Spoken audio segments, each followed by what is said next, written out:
gezmek zor mu? Değer mi, değmez?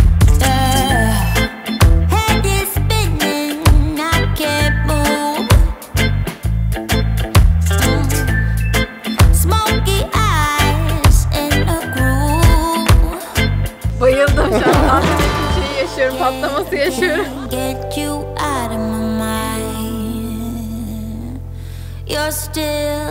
Zeynep hadi içeri girelim.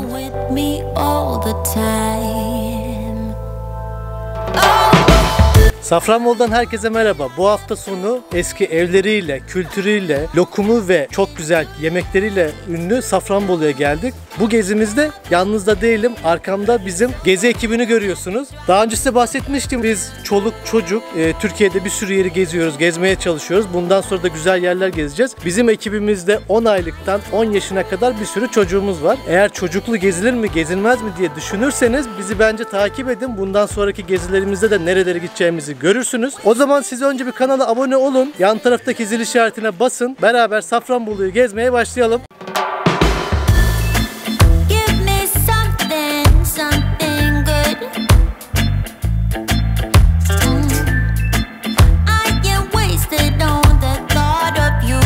Safranbolu'daki gezimize başlarken ilk olarak Safranbolu'nun merkezine değil de Yörük Köyü'ne geldik. Bu köy tarihi 1400-1500'lere kadar gidiyor. Bir çeşit açık hava müzesi gibi görebilirsiniz burayı. Çok eski evler var, restore edilmiş evler var ve çok güzel evler hakikaten. Restorasyonları da çok güzel yapılmışlar. Şimdi önce biz Yörük Köyü'nden gezmeye başlayacağız. Buradaki tarihi evleriz, tarihi sokakların içinde. Patika sokaklar var burada, çok güzeller. Şimdi buranın sokaklarında yürüyüşe başlayalım. Ahşap evlerin içine gireriz. Ondan sonra da Safranbolu'ya doğru merkeze devam edeceğiz.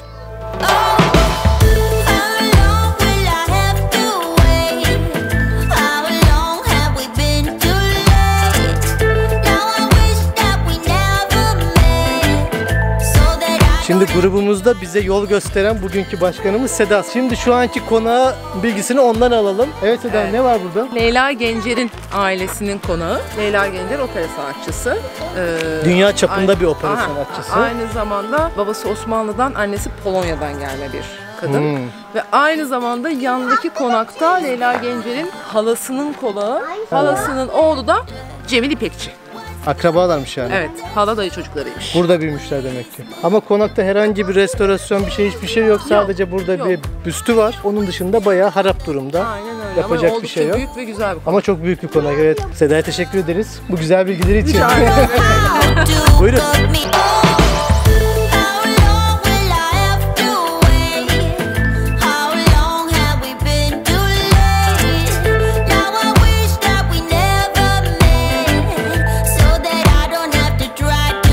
Evet, şimdi geldik tarihi çamaşırhaneye. Çamaşırhanenin tarihini de bize Okan anlatacakmış. Giden çamaşırlar evlerden ayrı bir yerde, başka bir yerde yıkanırmış.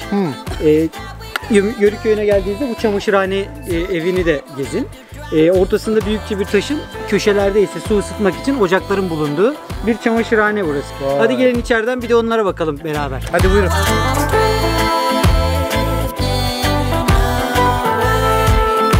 Burada çamaşır yıkamak için kalabalık giriyorlar. Sosyal yerlerden birisidir burası. Aynı zamanda da dayanışma da gerektiriyor.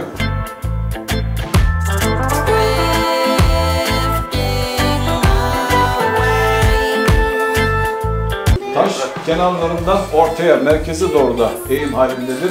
Dolayısıyla kirli suların akışını ortaya veriyorlar. Burada yıkama işi bittikten sonra 3 köşede 3 tane kurna da deriz biz, oluk da deriz. Oralarda da dağdan gelen temiz suyla durulama yapılıyor.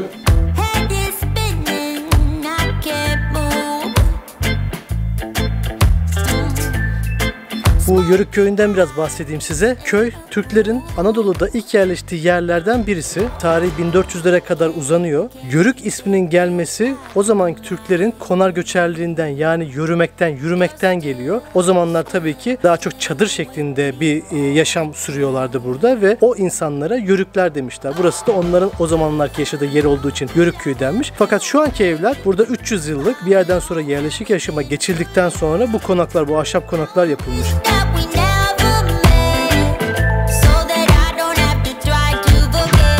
Tahtanın arasında saman, çamur, yumurtanın akı, keçi kalı var. Neden koduğu zaman da evin altı ahır. Hayvan pisler koku çıkmaz, insan yorur esnemez, içindeki küçük örümcek böceği bırak, asla onlar yaşamaz.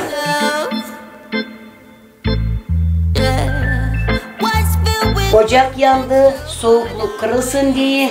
Ocak yandı, küçük çocuklar yıkansın yansın diye. Ocakta su var hanım, ben de yıkadınca karı yarıştı odun götürdü, karı yarıştı su götürdü. Bu su ısındı buraya geldi. Aldım buradan suyu, bakma lan karnım yüzüne, gözüne sabun gider dedi. Hey yavrum kafayı, helal kafayı, koydum suyu.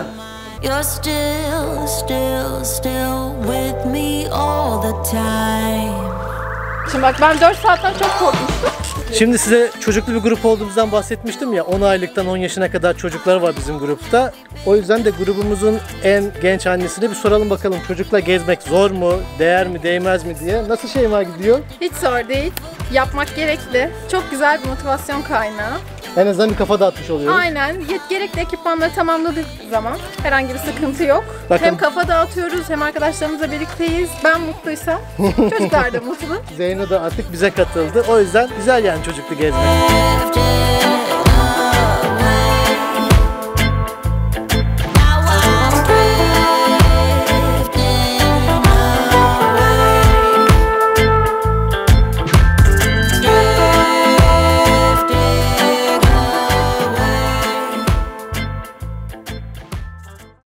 Maybe I never knew what I really wanted, but looking back I can see it's all clear. I'm still a kid trying to act like they all taught me, but nothing makes sense anymore. İkinci günden merhaba. Dün Yörük köyünde güzel gezimizi yaptıktan sonra yemeğimizi yedik. Yol yorgunluğuyla beraber de daha fazla bir çekim yapmadık. Ondan sonra gelip arkamızdaki otelde kaldık. Burası da yaklaşık 150-200 yıllık bir ev. Bugün Safranbolu'nun içini gezeceğiz. Yanımda da Yaprak var. Grubumuzun çocuklarından en büyüğü. Yaprak tabii ki buralı sayılır değil mi Yaprak? Evet, Sen buraları biliyorsun. biliyorum. Neler var burada peki? Burada çarşısı var. Sonra evleri çok güzel gözüküyor. Çarşısında peki gezmemiz gereken bir yer var mı? Lokumcular da. Lokumcu çok var, evet. Bak lokumcu iyi fikir, lokumcuya gidelim mutlaka. O zaman bugün Safranbolu çarşısının biz içini gezelim, tamam mı? Seninle beraber bize gösterirsin nereleri gezmemiz gerektiğini. Şimdi Safranbolu 1976 yılında kentsel sit alanı ilan edilmiş bir yer ve 96'dan sonra da UNESCO'nun koruma altına aldığı bir yer. Burada 2000'e yakın eski ev var, 18-19. yüzyıla ait. Bunların yaklaşık 800 tanesi koruma altında. Mesela arkadaki şu anda kaldığımız Safran Butik Otel de öyle. Bugün o zaman Safranbolu'nun çarşılarını gezelim. Ondan sonra da kuzeye doğru çıkıp Cam Teras'a gidelim. Orada Tokatlı Kanyonu var. Onu gezelim beraber. Kahvemizi içip çıkalım mı yola? Çıkalım. Am I the only one lost in translation, where nothing makes sense anymore? Şimdi gezimize Safranbolu'nun en güzel manzarasının olduğu yerden başlatmak istiyorum. Şu anda Hıdırlı Tepesi'ndeyiz. Hıdırlı Tepesi Safranbolu'ya gelenlerin ilk uğrak noktasıdır genelde. Çünkü burada şehrin o manzarasını ve gezeceğiniz yerleri nokta atışı olarak görebiliyorsunuz. Hakim bir noktadan. Bütün Safranbolu ayaklarınızın altında burada. Hıdırlık ayrıca Türklerin Safranbolu'ya ilk yerleştikleri mevki olarak da biliniyor. O zaman biz de burada gezeceğimiz yerleri tespitini yapalım ve yavaş yavaş Safranbolu'nun tarihi çarşısına girelim. Hadi. To grow up, 'cause nothing makes sense, no nothing. Arasta çarşısı sokağı. Teach me how to fall into. Burası Safranbolu'nun en eski yani bilinirliği artmadan önce dahi en aktif olan çarşılarından biridir. Bu işte mesci, derici, tesbih, demirci vesaire ustaların olduğu dükkanlar ama şimdi tamam artık tamamen imalatı yapılmış ürünlerin turizme satışı.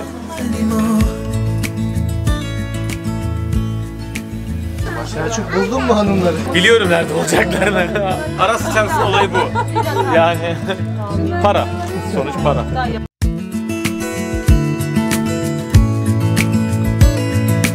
Evet, Safranbolu iyi güzel ama bebek arabası tabii ki kolay kullanılmıyor burada. Değil mi Okan? Evet, en iyisi bu kanguru denilen şeyler. O yüzden Zeyno kanguruyla... Ha gene yakaladı gözlüğü. Zeyno'yu kanguruyla gezdiriyoruz o yüzden. Çünkü etraf bayağı taş sokaklardan oluşuyor. Dar da sokaklar, kalabalık da ayrıca. O yüzden kucakta gitmek en iyisi. Devam Hadi edelim. Zeyno. Bırak onu. Zeyno bırak. I'm still a kid trying to act like they all taught me, but nothing makes sense anymore. Bu safran. Kurumuş herhalde.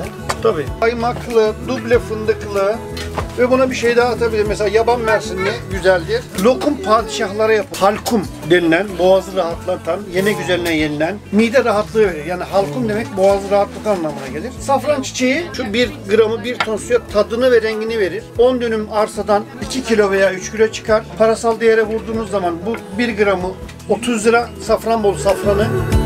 Oh, it hurts to grow up, 'cause nothing makes sense. No, nothing makes sense anymore. Safranbolu'nun taş sokaklarından yukarıya doğru tırmandıktan sonra eski hükümet konağına geldik. Burası şu anda bir müze. 1900'lü yılların başında yapılmış. İçine bir şimdi girelim. Bakalım neler var içeride. Ondan sonra burada bir de tarihi saat kulesi var. Maybe I could have seen it all coming, that I wouldn't grow wiser for each day.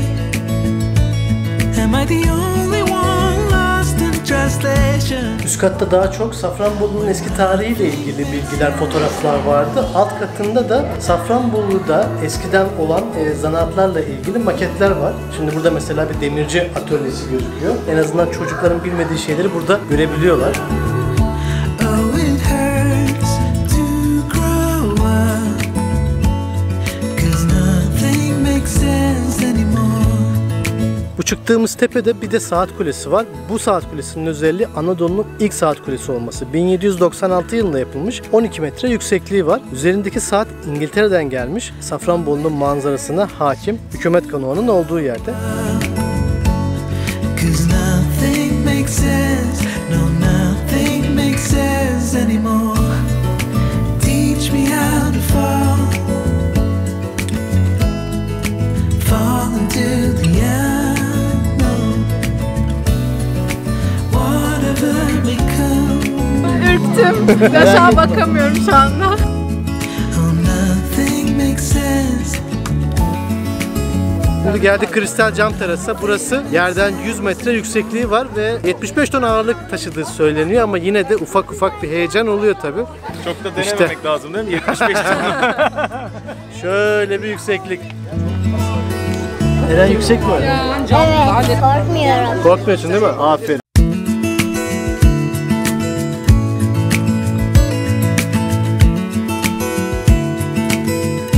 Evet, Safranbolu'daki gezimizin sonuna geldik. Size şöyle biraz masraflarından ve ne yaptığımızdan özet olarak bahsedeyim. İlk gün geldiğimizde Yörük Köyü'ne uğradık. Yarım günde ancak Yörük Köyü ve civarını gezip bir öğle yemeğiyle günü bitirdik. İkinci günde Safranbolu'nun içini, çarşısını ve kuzeyindeki Tokatlı Kayını ve cam terasını gezdik. Masraf olarak şunları anlatabilirim. İstanbul'dan gidiş geliş bir depo benzin burada harcanıyor. Yani 400 liralık bir mazot masrafı var. Burada çok güzel yerlerde konaklayabilirsiniz. Çok eski konaklar var burada. Bir çocuklu bir aile için ortalama masrafınızı şöyle toplayabiliriz. Yaklaşık bir depo benzin 400 lira, bir gecelik konaklama 300 lira ve 2 günlük yemek masrafınız da ortalama, bu tabii ki yiyeceğiniz yere göre çeşitlilik gösterebilir ama 500 lira olarak düşündüğümüzde 1200 lira, 1300 lira civarında hafta sonu tek gece konaklamalı Safranbolu'yu görebilirsiniz. UNESCO koruma şehri de olduğu için bayağı kalabalık oluyor yaz aylarında. Yurt dışından çok fazla turist var ama böyle Ekim-Kasım ayları gelmek için daha ideal. Yine kalabalık ama öyle çok hıncanç bir kalabalık değil. Mutlaka hafta sonunuzu burada bir gün değerlendirin derim. Bu haftalık da bizden bu kadar. Arkadaşlarımızla beraber size